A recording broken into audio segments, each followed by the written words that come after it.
Hey Audrey, it's Mr. Chris, and this video is to help you with some of your practice this week and give you some warm-ups and some timing advice on some of the songs that we looked at. I want to thank you for doing such a good job in the lesson. I think this video will help you even more. So let's get this banana out of the way, get him out of there. And the first thing I wanted to talk about here is some of the scales that we're looking at.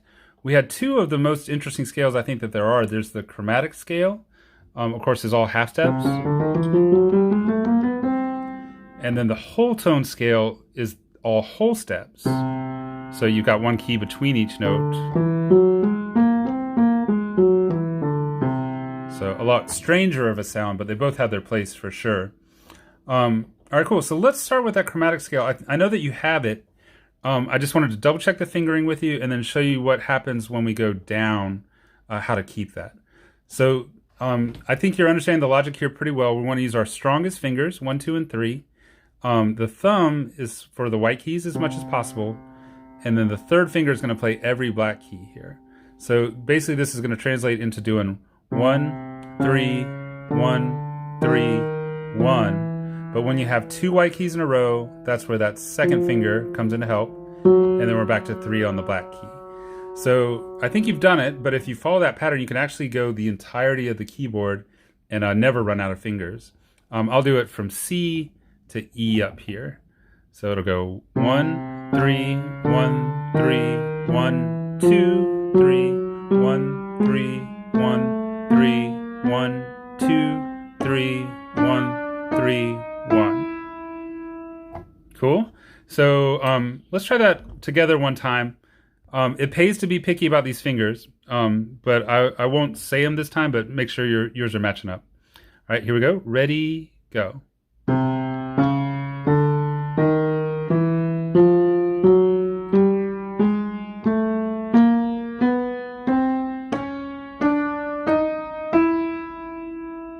Good. Now let's go down, and the tricky part here, we're still going 1, 3. But when we get to one of these spots, we got to remember that 2 is going to play the higher white key, and then 1 plays the one underneath it. So that's the shape. Whenever you're going down, that's the finger structure you want. 3, 2, 1, 3, 1, 3, 1, 3, 2, 1, 3, 1, 3, 1. Okay, great. So let's do just one octave's worth. We'll go from C to C. I will repeat this C up here, and it's going to be a little strange because we're going to do 2, 1 at the top, but we can do it together. We'll go about 1, 2, ready, go. 1.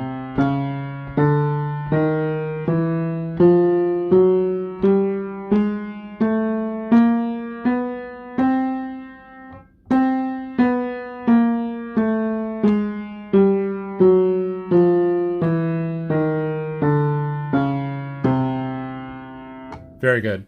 And I'm trying to do that super steady, but once you get really comfortable with that, it is possible to get a lot of speed going on there. So do try to keep it steady, but if you want to play around with how fast you can get it and still keep control, I think that would be a fun thing for you to do. Last note on the chromatic scale, it is a fun one to put chords with. Again, any chord will work. I'm going to move this over a little bit. Obviously, you could line it up with the C chord. That would work.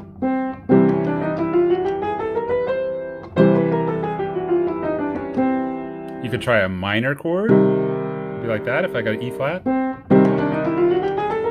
Uh-oh. I should follow my own advice. That sort of thing. Or even a D minor chord might be nice. This one.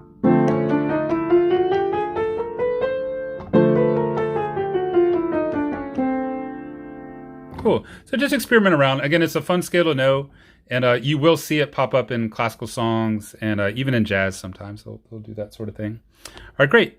And then the other one was the whole tone scale, which you seem to latch on really well. This is going to be 3 white keys, 3 black keys. And you can do the math in there. There is a key in between every other one, and there's a whole step here, whole step here, whole step, right? Since we got to skip a key, whole step, whole step, whole step. But once you do the math, it's better just to kind of see the color combo on this one. And you can have fun just kind of hitting the pedal and jumping around. But just so we have an organized exercise, it's probably not a bad idea to learn the fingering here. The trick that we use to get around this is 1, 2, 1. And with that, you get all your long fingers left over for the black keys. And if you're stopping there, you can hit the C. And 1, 2, 1 on the way down as well. So I'll do that one time, just nice and even and slow, and then I'll put the pedal with it. 1, 2, 1, 2, 3, 4, 5, 4, 3, 2, 1, 2, 1. Really nice. Okay, let's add the pedal.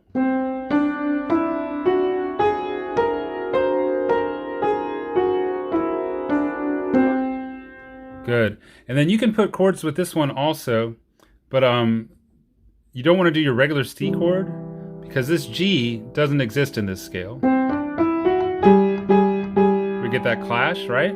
So one thing you can do is change that G to a G sharp. And it's an interesting sound. It's called an augmented chord. But C, E, G sharp. Or if that's too much, you can just do the C and the G sharp. And try your scale with that on the bottom.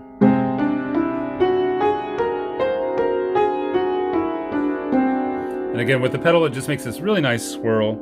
That's the kind of thing. Good. And then once you've mastered it kind of in control and speed, I encourage you to have a little bit of fun just seeing if you can make little melodies out of that scale. I would try that chord maybe, kind of ring it out, and just see if you can jump around but stay in that group of notes. I'll do it one more time.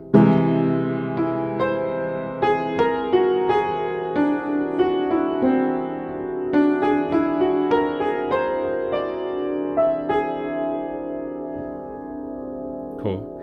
And again, I know it sounds strange, but it's just a good way to kind of use your imagination a little bit, see if you can come up with some musical ideas. Okay, very good. So that'll be the scale section. And then let's go and look at these pieces. I thought you sounded nice on both of these today. I just, the one thing I think that would help us is getting a count going on some of these guys. So this section of the book, they're really going back and forth between eighth notes and quarter notes quite a bit. And I do think you know how to count those. So what I'm going to do is just go through Moonlight Melody. I'm going to count as I play and see if you can either play along or just listen the first time maybe. But again, I'll try to count my way all the way through it. So no problem with the notes. You've got all that stuff. I'm going to find my position here. All right. So I'm going on my mark, get set, ready, go. 1, 2, 3, 1, 2, 3, 1 and 2, 3, 1, 2, 3, 1 and 2, 3, 1 and 2, 3, 1 and 2, 3, 1, 2, 3, 1, 2, 3, 1, 2, 3, 1 and 2, 3, 1, 2, 3, 1 and 2, 3, 1 and 2, 3, 1, 2 and 3, 1, 2, 3. And remember those last notes are C and E, just an octave up. I guess it says 2 and 4, so we can be precise there. But either way, it's going to be that C and E. Cool, good job. And again, that's a beautiful song. I think it sounds really nice. But yeah, just try to be as precise with the rhythm as you can. And that's going to just help us going forward. I think if we get in that habit now. All right, very good. And then I'm going to flip over to Detective Agency. Again, super good job reading the notes on this one. There's so many flats, but those didn't seem to mess with you very much. The flats do carry through the measure, right? So just remember that. They're trying to trick you a little bit. I think especially with the, right, that D flat is going to be flat both times. Haha, D flat is going to be D flat both times. All right, so there are a lot of little details on here. If you're really going for the gusto on this one, there's a lot of staccatos.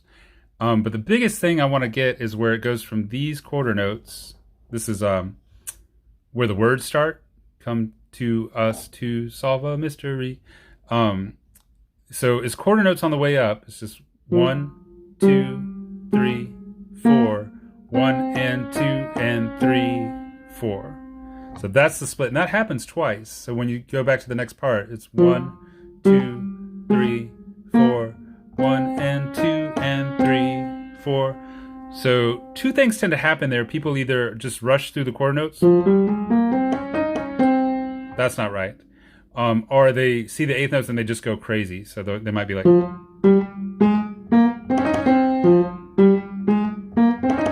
You don't want that either. You want nice and even and just in control of the count.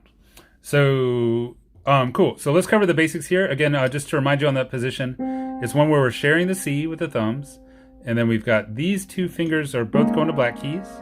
In the right hand, it's D flat and E flat.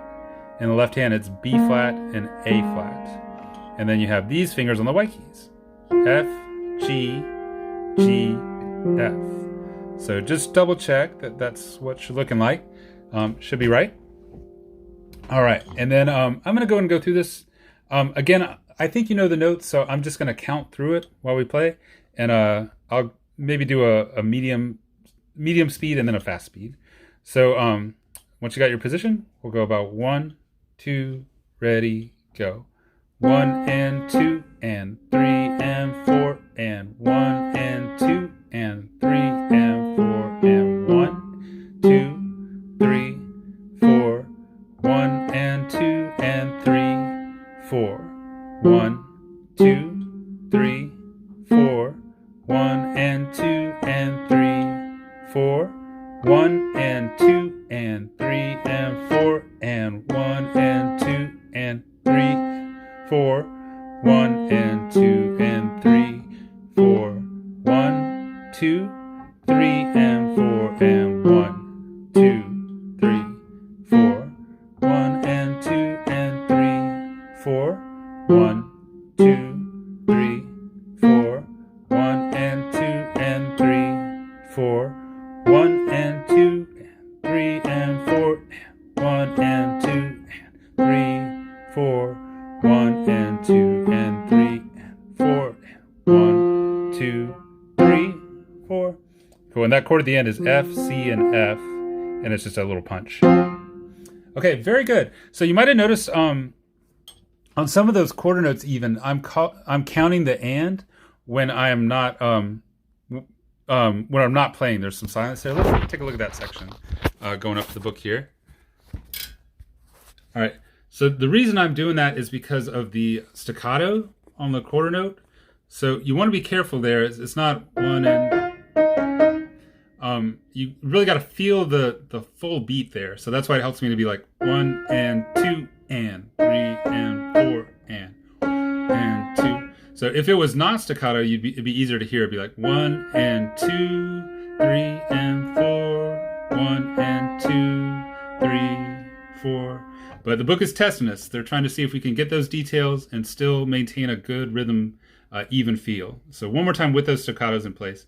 1 and 2, 3 and 4, 1 and 2, 3, 4. So that's the move. That's how those guys are going to go. All right, great. So again, you already sounded pretty nice on it just already at the lesson, just sight reading. So you're welcome to back the video up and do that medium version as many times as you like. But let me challenge you a little bit and give you a faster one. I'm still going to count, but see if you can maintain and keep up with me here. So again, my same position. This one I'm going to be around so about 1, 2, ready, go. 1 and 2 and 3 and 4 and 1 and 2 and 3 and 4 and 1, 2, 3, 4, 1 and 2 and 3, 4, 1, 2, 3, 4, 1 and 2 and 3, 4, 1 and 2, 3 and 4, 1 and 2, 3, 4, 1 and 2 and 3, 4, 1, 2, 3 and 4 and 1, 2, 3, 4, 1 and 2 and 3, 4, 1, 2, 3, 4, 1 and 2 and 3, 4, 1 and 2 and 3 and 4 and 1 and 2 and 3, 4, 1 and 2 and 3, 4, 1, 2, 3. Cool. It's a lot of work, a lot of counting, but hopefully having that as a habit will just really lock us in there and get us making some beautiful music. So again, I want to thank you for doing such a good job today, being willing to do the online lessons. I really appreciate all you guys, and I think during this time, once we get back to normal, everyone's going to be sounding great. So thanks again. Feel free to reach out to me if you have any questions, and I will see you guys next week.